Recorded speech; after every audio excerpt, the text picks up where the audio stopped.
Truck को पछरु धक्का देला यात्रीवाही बस। घटना रे 3 जन गुरुतर होइतिबा बेले 15 आहत होइचंती।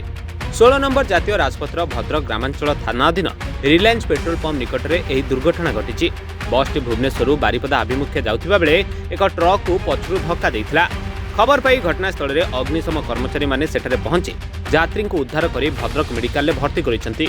बस रे प्राय 60 रु अधिक यात्री रहितिबा बेले दुर्घटना रे 3 गुरुतर और 15 रु अधिक यात्री आहत होइतिबा सूचना मिली।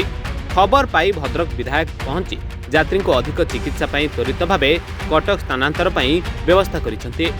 देखो बर्तमान खबर आसला आम पाखक नलांग पाखरे एक मर्मन्तुद सड़क दुर्घटना घटी। एक ट्रक एवं घरोई बस मध्य जो थे अनेक यात्री बारिपदा से बसटी भुवनेश्वर बारिपदा अभिमुखे जाऊला से समय दुर्घटनाग्रस्त घटी। से अनेक व्यक्ति आहत होती।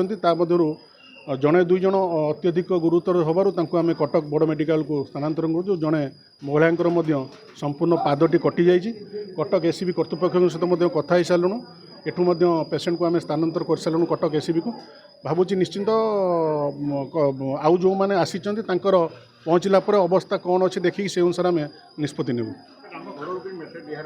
ना जो लोकटीर जो महिला गोड़टी कटि संपूर्ण तांको परिचय मिल पारना। आम मैंने जोगाजोग कर आम खाली जाचु बारिपदा अंचल से महिला जनक जदि आपण माध्यम आम सूचना देवाई चाहूँ जदि कई परिचय जानी दयाकोरी निकटस्थ थाना किंबा भद्रक हॉस्पिटल जोगाजोग कले आम संपर्क विषय जनईपर। भद्रक असित ओझा रिपोर्ट रिपोर्टर्स टुडे।